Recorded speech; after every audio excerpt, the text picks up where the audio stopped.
Kumbaga kahit nabasa na tayo ng ulan, may nangyaring hindi maganda, naputikan tayo, nadumihan tayo, wala ka na magagawa, tol. Nangyari na ang dapat mangyari. Wala ka na ibang dapat gawin, kundi gumiti ka lang. Kasi ang problema, kung problema man yung pinagdadaanan ka ba, problema lang yan ngayon. Matatapos na matatapos din yan. Kaya kung didibdibin mo, dadamdamin mo, kung problemahin mo, ikaw rin ang talo kasi nangyari na. Kung hindi pwede na, pag nangyari na, wala ka ng cellphone, nasiraan ka ng sasakyan, flat yung gulong mo, magiging malungkot ka pa, magiging problemado ka pa, sisimangot ka pa.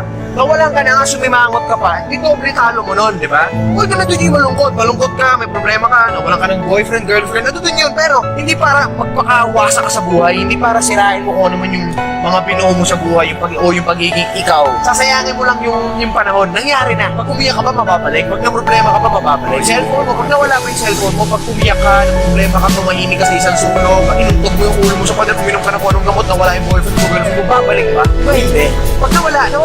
Oo, masakit, pero kailangan mo tanggapin agad yun on the spot para hindi na humaba yung sakit malalo na nararamdaman. Bangon na rin, tuloy ang laban, tuloy ang buhay. Kung hindi mo gagawin